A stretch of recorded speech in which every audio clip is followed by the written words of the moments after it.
पिछले हम कई दिन से यहाँ पे हैं। आप कहाँ से हैं सर, आपका नाम? डिस्ट्रिक्ट बुलंदशहर से हूँ। हाँ, मैं आपको एक बात बताता हूँ, हमने पहले बहुत आंदोलनों के बारे में सुना, बहुत आंदोलनों के बारे में पढ़ा, लेकिन ये आंदोलन वैसा आंदोलन नहीं है। ये आंदोलन एक अपने तरीके का अलग आंदोलन है। इसमें क्या अलग है? इसमें वही मैं बता रहा हूँ, इसमें क्या अलग है।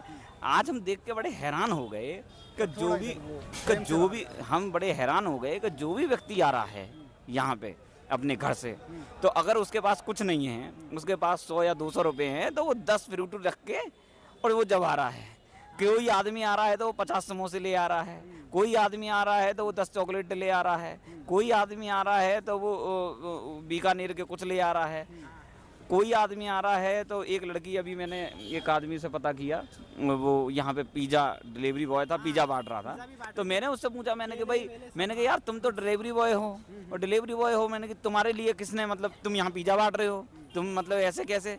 तो उसने मुझे बताया कि एक हैदराबाद की लड़की थी कोई, और वो लड़की यहाँ पे आ नहीं पा रही है।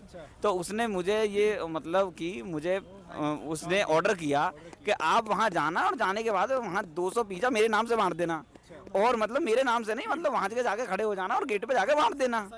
तो मैं ये कह रहा हूँ, पूरे देश से जब करंट इस तरीके से आ रहा है, आज मैंने उधर की 85 वो कर दी। आप कब से हैं सर यहाँ पर? हम यहाँ काफ़ी दिन हो गए, जब से लगभग आज 10 दिन से ज़्यादा दिन। अच्छा। हाँ, तो हम लोग यहीं पे हैं, रात दिन यहीं पे हैं। कभी कपड़े उतरने, अभी हम लोग जो उधर से निकल के आए थे कपड़े बदलने के लिए जगह वो देख रहे थे, अभी जगह देख रहे हैं, तो जूते तो बदल लिए। क्या लगता है आपको कब तक चलेगा ऐसा? क्योंकि किसान आंदोलन तो 1 साल तक चला, उसके बाद गवर्नमेंट जागी, तो ये तो अभी शुरुआत ही हुई है। देखिए, किसानों ने भी इस सरकार में बैक गियर डाला था, वो भी बैक गियर डाल के गए थे। निश्चिंत रहिए, इस सरकार में बैक गियर हम भी डाल के जाएंगे, डोंट वेरी, इसमें कोई परेशानी की बात नहीं है। इस सरकार में बैक गियर पड़ेगा।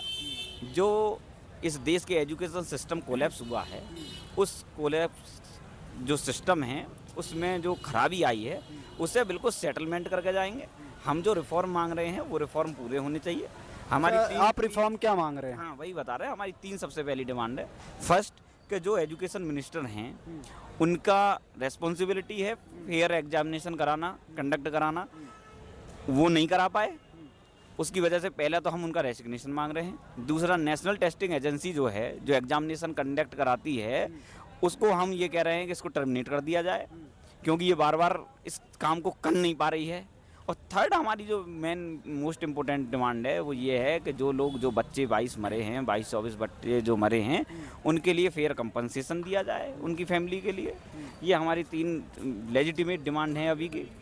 उसके बाद में जो ये अगर आपकी डिमांड मान ली जाती है तो उसके बाद क्या ये प्रोटेस्ट खत्म हो जाएगा? नहीं, प्रोटेस्ट खत्म नहीं, पहले तो रेसिग्नेशन जैसे ही गवर्नमेंट रेसिग्नेशन अनाउंसमेंट करेगी, उसके बाद जो हमारे जो चीफ स्पोक पर्सन हैं और उन लोगों ने जो उसको गवर्नमेंट से डिमांड है, उन पर डिस्कशन होगा और ख़त्म हो जाएगा बिल्कुल। अगर आप रेसिग्नेशन आज दिलवा दें तो हम आज ही चले जाएंगे, हमें क्या ज़रूरत है। उसके बाद जो रिफॉर्म मांगे गए वो रिफॉर्म आप कर दीजिए, जो अमेंडमेंट मांगा गया वो आप अमेंडमेंट ले आइए पार्लियामेंट में। कहीं ना कहीं गवर्नमेंट भी तो डर रही है कि अगर हमने एक मिनिस्टर का इस्तीफा लिया तो ये हर बार कोई नया मुद्दा लेके हर मिनिस्टर का इस्तीफा मांगेंगे। देखिए, मैं ये मानता हूँ कि government take any step, one section of the society is every time is opposed, ये बात ठीक है, लेकिन उसके लिए ऐसा नहीं है कि, लेकिन एक सेक्शन ऐसा होता है कि जब वो डिमांड जो है सारे सेक्शन ऑफ द सोसाइटी को कनेक्ट कर रही हो, ये ऐसी लेजिटिमेट डिमांड है। देखिए, फ्री एंड फेयर एग्जामिनेशन कराना ये गवर्नमेंट की रेस्पॉन्सिबिलिटी है, प्राइमरी रेस्पॉन्सिबिलिटी। आपको क्या लगता है कि गवर्नमेंट एजुकेशन पे इतना कम खर्च कर रही है, गवर्नमेंट आखिर ऐसा क्यों कर रही है? आपको नहीं लगता कि गवर्नमेंट एजुकेशन पे बहुत कम एक्सपेंडिचर कर रही है अपनी जीडीपी का? गवर्नमेंट, देखिए, गवर्नमेंट में बहुत बड़ा एक तंत्र है। Government is the specialised agency of state. उनके पास, उन्हें पता है कि कितना वो लगाना है। हमारी बात ये नहीं है कि वो खर्च बजट पे कितना कर रहे हैं, कितना नहीं कर रहे, क्योंकि गवर्नमेंट को बहुत सारी चीज़ों को देखना होता है। हम गवर्नमेंट का ये नहीं कह रहे कि गवर्नमेंट का क्या करना है, कितना एक्सपेंडिचर। देखिए, नीति आयोग का आंकड़े हैं। हमारा कहना ये है कि पहले तो हम अभी जो हमारी लेजिटिमेट डिमांड है वो free and fair examination conduct कराइए, और जो रेस्पॉन्सिबल मिनिस्टर्स हैं उनका रेसिग्नेशन दीजिए, और नेशनल टेस्टिंग एजेंसी को भंग कीजिए। और जो ये फ्यूचर में जितने एग्जामिनेशन कंडक्ट हो रहे हैं, ना कि ये एसएससी, सीजीएल, दुनिया भर के यूपीएससी में आपका एग्ज़ाम का लेवल इस तरीके से कर देना, दुनिया भर के जो इशू जो एजुकेशन मिनिस्ट्री के अंडर आ रहे हैं, या एजुकेशन मिनिस्ट्री नहीं, जो एग्जामिनेशन कंडक्ट जो हो रहे हैं उसमें जो प्रॉब्लम्स हैं वो सारी सेटलमेंट होनी चाहिए। वो प्रॉब्लम जो आई हैं वो ख़त्म होनी चाहिए, एम्प्लॉयमेंट पे बात होनी चाहिए। आपको क्या लगता है कि धर्मेंद्र प्रधान के इस्तीफे के बाद में पेपर लीक्स खत्म हो जाएंगे, एनटीए भंग करने के बाद में पेपर लीक्स खत्म हो जाएंगे एक बार में? नहीं, पेपर अगर लीक होना बंद नहीं होगा तो रेस्पॉन्सिबिलिटी होगी, और जो आदमी भंग करेगा, जो जिस मिनिस्ट्री के अंडर ये होगा, तो मिनिस्टर को ध्यान रखेंगे, एक रेस्पॉन्सिबिलिटी होगी, उनकी जवाबदेही होगी। और फिर अगर वो भी अगर ऐसा दूसरा भी मिनिस्टर कराते हैं तो दूसरे का भी रेसिग्नेशन हो जाना चाहिए। क्या इसमें प्रॉब्लम है भाई? अगर if you are not capable manage our department तो आपको मिनिस्ट्री को रेसिग्नेशन देने में। अभी एक और मुद्दा चल रहा था कि सोनम वांगचुक सर को एजुकेशन मिनिस्टर बनाया जाए, आप इसका समर्थन करते हैं? देखिए, कौन एजुकेशन मिनिस्टर बनेगा नहीं बनेगा, हम पढ़े लिखे आदमी हैं। This is the responsibility of prime minister. Prime minister किसकी अनुशंसा करते हैं वो काम उनका है। कोई आदमी क्या कह रहा है वो पॉलिटिकल वेग स्टेटमेंट है, और गवर्नमेंट इज़ मोर कैपेबल। उनको क्या बनाना है क्या नहीं बनाना वो हमारा काम नहीं है। हमारा काम है वोट देकर सांसद बनाना। हमने सांसद बनाए हैं, जो भी सांसद होगा ये हमारा ये है कि इनको हटाओ। कौन बनेगा कौन नहीं बनेगा ये प्रधानमंत्री का अपना निजी मामला। अच्छा सर, एक चीज़ मैं आपसे जानना चाहता हूँ, यहाँ पर जो प्रोटेस्ट चल रहा है जंतर मंतर पे, ये जो है अगर अभी अभिजीत दीपके को अरेस्ट कर लिया गया तो उसके बाद क्या लगता है आपको ये प्रोटेस्ट कितने दिन टिक पाएगा? देखो, ऐसा होता है कि लीडर लेस जो होता है, महात्मा गांधी को भी एक बार अरेस्ट कर लिया था। जब आप इस फ्रीडम फाइटर को देखेंगे उनको भी कर लिया था। तो एजुकेशन का मतलब ये नहीं है प्रोटेस्ट का मतलब कि अभिजीत के नाम पे चल रहा है प्रोटेस्ट। अभिजीत हमारे एक गाइडेंस होता है। मैं वही बता रहा हूँ, कोई एक लीडर नहीं है, प्रोटेस्ट कंटिन्यू चलेगा।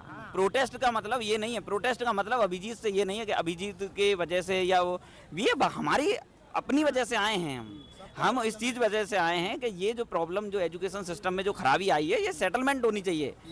आप हिंदुस्तान का सबसे बेहतरीन सबसे इम्पोर्टेंट मिनिस्ट्री को देख रहे हो, लेकिन भारतीय जनता पार्टी के साथ में एक सबसे बड़ी परेशानी हुई कि कांग्रेस गवर्नमेंट को जाने के बाद में यहाँ जगह हमने प्रकाश जावड़ेकर के बाद में हम श्रीमती स्मृति ईरानी को हमने मिनिस्टर बनाया। वो हमारे डीन के सामने बात नहीं कर पा रही थी क्योंकि वो इतनी कैपेबल ही नहीं है। जब वो हमारे आईआईटी के डीन के सामने बात नहीं कर पा रही थी तो वहाँ बेइज्जती हो रही थी, इसलिए उनको हटाया। फिर ये पेट्रोलियम मिनिस्टर थे धर्मेंद्र प्रधान, इनको लेके आए यहाँ पे एजुकेशन मिनिस्ट्री में। और एजुकेशन मिनिस्ट्री में धर्मेंद्र प्रधान के आने के बाद जो देखिए, स्मृति ईरानी तो चुनाव हार गई थी जहाँ तक मुझे याद है, इसलिए शायद उन्हें हटाया गया। ना, ये बात नहीं थी। जो एक वो है कि वो इतनी कैपेबल नहीं थी, हमारे डीन के सामने बात नहीं कर पा रही थी आईआईटी। वो तो देखिए, वो तो गवर्नमेंट में बहुत सारे ऐसे मिनिस्टर होंगे जो कैपेबल होंगे या नहीं होंगे, ये तो दूसरा मैटर है। बट जहाँ तक मुझे याद है स्मृति ईरानी कांग्रेस के एक लीडर से हार गई थी। देखिए, गवर्नमेंट को ये पावर है कि अगर कोई हार भी जाता है तो उसके लिए भी आप बना सकते हो। 6 महीने के अंदर आप उसे राज्यसभा में ले आके आ सकते हो। तो बहुत सारी चीज़ें गवर्नमेंट किसी को बना सकती है।